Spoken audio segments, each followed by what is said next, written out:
لا إله إلا الله محمد رسول الله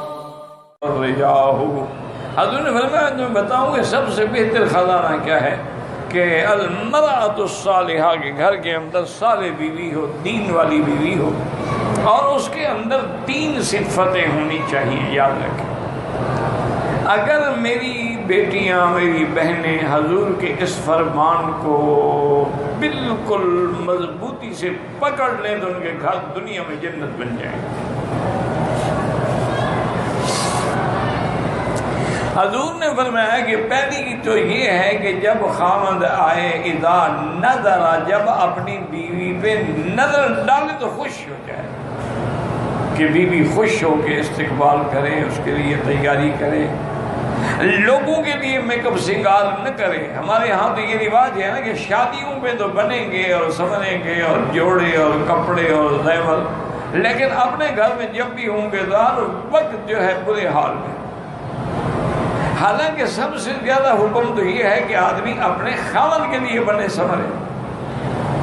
حتیٰ کہ ایک حدیث میں آتا ہے کہ جو عورت سنگار کر کے، غسل کر کے، خوشبو لگا کے گھر میں اپنے خاوند کا انتظار کرتی ہے، خاوند آتا ہے وہ خوش ہو جاتا ہے، فرمایا اس کو اس مجاہد کے برابر ثواب ملتا ہے جو دشمن کی سرحد پہ گھوڑا باندھ کے پہرا دے رہا.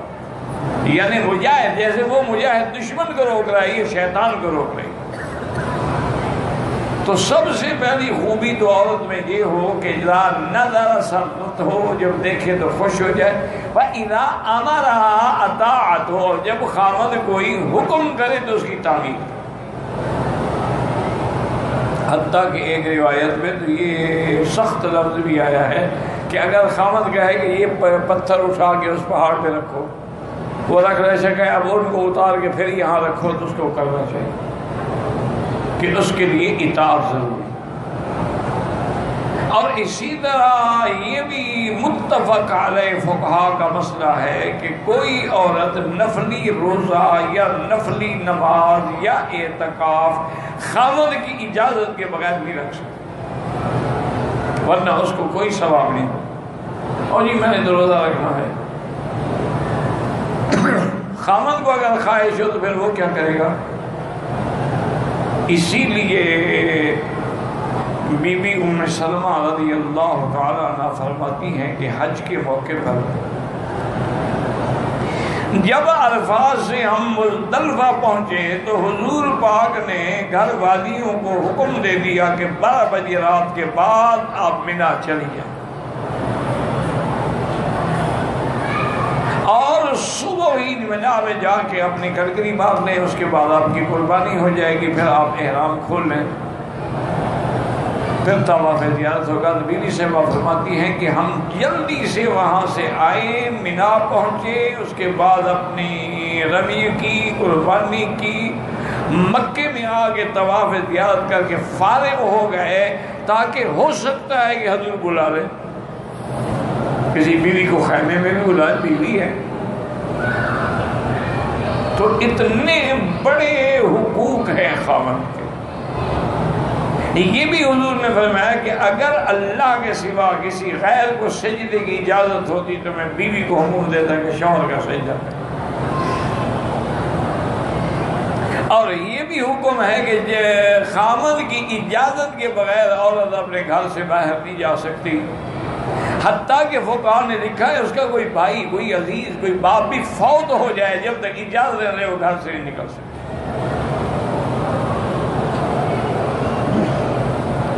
اور اس کے بعد حضور نے فرمایا کہ اذا غاب عنہا، جب خاوند باہر چلا گیا، مجاہد ہے، جہاد میں چلا گیا، کاروبار میں چلا گیا، تو اس کی عزت کی بھی حفاظت کرے، مال کی بھی حفاظت کرے، اولاد کی بھی حفاظت کرے. یہ نہیں ہے کہ مردوں پر حقوق نہیں، مردوں پر بھی حقوق ہیں. وَلَهُنَّ مِثْلُ الَّذِي عَلَيْهِنَّ بِالْمَعْرُوفِ، جیسے عورتوں پر حق ہے اسی طرح مردوں پر بھی حق ہے کہ اس کے نان نفقے کا، اس کے کھانے پینے کا، اس کے معاملات کا، ضروریات کا، اس کی خوشیوں کا ہر لحاظ سے خیال رکھے. تو اس لیے ہمیشہ اگر عورتیں حضور پاک کے اس فرمان کو، یعنی حالانکہ اب حضور کے زمانے میں تو کوئی میک اپ سنگار کیا ہوتا تھا، مساق استعمال کر لیا، سرما پہن لیا، تیل لگا لیا، کنگھی کر، اور تو کوئی چیز ہوتی نہیں تھی، لیکن اس کا بھی اہتمام کرتی تھی بیویاں۔ جس طرح ایک دن حضرت ابن عمر آئے حضرت ابن عباس کو ملنے کے لیے، کوئی مسئلہ پوچھنا تھا، تو رات کافی گزر چکی تھی، یعنی عشاء سے بعد متأخر وقت میں آئے تو دیکھا کہ حضرت ابن عباس غسل کر کے اچھے کپڑے پہن کے خوشبو لگا کے اور بالکل تیار کھڑے ہیں۔ تو حضرت سمجھے شاید حضرت سفر پہ جا رہے ہیں، باہر کہیں جا رہے ہیں۔ انہوں نے کہا حضرت خیریت؟ فرمایا نہیں، میں کہیں نہیں جا رہا، میں گھر جا رہا ہوں۔ میں جیسے چاہتا ہوں کہ مجھے بیوی سنوری ہوئی ملے، خوشبو والی ملے، بیوی بھی تو چاہتے کہ میرا خاوند ٹھیک حالت میں ہو۔ اگر اس کے کپڑوں سے بدبو آ رہی ہو تو بیوی کیا کرے؟ پھر تو نفرتیں پیدا ہوں گی۔ اسی طرح ایک بدوی عورت تھی، بڑی سمجھدار تھی، اس نے جب اپنی بیٹی کی شادی کی تو اس نے بیٹی سے کہا کہ بیٹی میری بس صرف ایک نصیحت ہے کہ تیرے بدن سے، لباس سے، کیفیت سے تیرے خاوند کو کبھی کوئی بدبو محسوس نہ ہو، بس اس میں عمل کر لو گی تمہارا گھر آباد ہو جائے۔ اب ہمارے ہاں تو آپ نے دیکھا نا، دیہات میں حیض کے کپڑے پڑے ہوئے ہیں، کپڑے لٹکے ہوئے ہیں، بدبو آ رہی ہے۔ اچھا ایام حیض ہے، ایام حیض ہے، جنابت کا غسل نہیں کر سکتی نا، ویسے صفائی کا غسل تو کر سکتی ہے، روزانہ چاہے کرنا چاہے، وہ تو منع نہیں ہوتا۔ وہ تو پاک تب ہوگی جب حیض گزر جائے گا، اور اس میں بھی اسلام نے کتنا سکھلایا ہے کہ ایک عورت کی مدت ہے 7 دن۔ 7 دن گزر گئے، یہ نہیں بس گزر گئے، یہ ہاتھ لگا کے اجلی بلیڈنگ نہیں ہو، نہیں، حکم ہے کہ اندر کپاس رکھے، اور کپاس پہ کوئی اچھی سی خوشبو لگا کے رکھے کہ جیسے آدمی کو خوشبو پسند ہے اسی طرح عورت کے رحم کو بھی خوشبو پسند ہے۔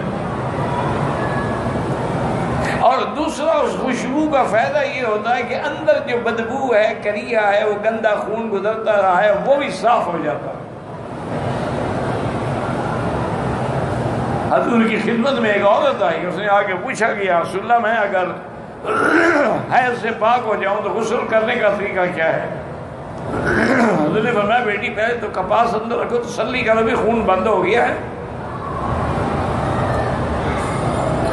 اچھا وہ بیچاری کو سیدھی سادھی عورت نے کہا رسول اللہ کپاس کیسے رکھے؟ بی بی عائشہ فرماتی ہے میں نے اس کو پکڑ کے کھینچا، اللہ کی بندی مجھ سے پوچھ لو، یہ باتیں حضور سے پوچھنے کی ہے؟ اور کہا اور کس سے پوچھے؟ یہ دین نہیں ہے؟ جب دین ہے تو دین میں حیا کس بات کا ہے؟ اللہ لا یستحی من الحق، اللہ حق بیان کرنے میں استحیا نہیں فرماتے، تو بندی کا کیا ہے؟ حضرت عبداللہ ابن عمر رضی اللہ تعالیٰ عنہ کا واقعہ مبارک ہے کہ جب وہ مکے میں آئے حج کے دنوں میں، میاں بیوی دونوں اکٹھے تھے، طواف زیارت کیا، صفا مروہ دوڑے، احرام تو پہلے کھل چکا تھا۔ جب وہ واپس اپنے خیمے میں مینا میں پہنچے تو بیوی سے کہا کہ مجھے خواہش ہے، کہا اللہ کے بندے میرے بال نہیں کٹوائے۔ تو جب تک آدمی بال نہ کٹائے وہ تو احرام سے نکلتا نہیں، میں تیری خواہش کیسے پوری کروں؟ حضرت عبداللہ فرماتے ہیں میں نے کہا ادھر قریب ہوگی تو اس کے بال آخر میں میں نے دانتوں سے پکڑ کے کاٹ دی۔ میں نے کہا اب تو کٹ گئے؟ میں نے کہا ہم تو کٹ گئے۔ وجہ کیا ہے کہ ان لوگوں کو حلال میں شرم نہیں تھا، ہمیں حرام میں شرم نہیں۔ اپنی بیوی ہمارے ساتھ حج میں ہو، ہم اس کو کہ وہ مکے مدینے میں یہ کام تمہیں ہر وقت یہی خیال رہتا ہے، پاک مقام ہے، پاک جگہ پہ، ابھی پاک جگہ ہے تو یہاں جتنے بچے پیدا ہوتے ہیں بغیر میاں بیوی کے ملنے سے پیدا ہوتے ہیں، آسمانوں سے گرتے ہیں، یہ کیا بات ہے؟ تو ان چیزوں نے، جھوٹی رواج اور رسموں نے ہمیں، اچھا اور اگر حرام مل جائے نا تو نہ مولوی چھوڑے گا تو نہ قاضی چھوڑے گا، پھر سوچے گا کہ مکہ ہے، مدینہ ہے، حرم ہے، مفت کا مال ہے، مل گیا ہے، موقع ہے، فائدہ اٹھا لو۔ انا للہ۔ صحابہ میں یہ تھا، وہ حرام سے شرم کرتے تھے، وہ حرام سے بچتے تھے۔ حلال حلال ہے، جب اللہ نے حلال کر دیا تو اس میں بچنے کا کیا معنی ہے؟ تو اس لیے ہمیشہ یاد رکھیں کہ سونا چاندی، اب دیکھیں اللہ نے مرد پہ حرام کر دیا، عورت کے لیے حلال ہے۔ اللہ نے ریشم کا کپڑا مرد کے لیے حرام کر دیا لیکن عورت کے لیے حلال ہے۔ عورت جتنے چاہے زیور بنا سکتے ہیں، شرط یہ ہے کہ وہ زکوٰۃ دے۔ اور امام احمد بن حنبل رحمۃ اللہ علیہ فرماتی ہیں کہ جو عورت زیور پہنتی ہے اس پہ زکوٰۃ نہیں ہے، جو رکھے ہوئے ہیں یا بیچنے کے لیے ہیں یا دکھ سکھ میں کام، ان پر زکوٰۃ۔ امام صاحب فرماتے ہیں کہ نہیں، چاہے پہنتی ہے، روز پہنے یا شادی پہ پہنے، اس کی زکوٰۃ دینی، کیونکہ اصل کنز تو قرآن نے کہا ہی سونے چاندی کو ہے۔ تو اس لیے ان چیزوں پر اگر ہم عمل کریں، اس دنیا کی سب سے بڑی نعمت کیا ہے؟ المرأۃ الصالحہ، کہ صالحہ بیوی۔ اور صالحہ کون ہوتی ہے؟ جس میں صلاح ہو، جس میں شر نہ ہو، جس میں فساد نہ ہو، جو بد دین نہ ہو، جو بد زبان نہ ہو، جو بد خلق نہ ہو، دین کی پابند ہو، نماز روزے کی پابند ہو، حلال حرام کا خیال رکھنے والی ہو، وہ مرأۃ صالحہ ہوگی۔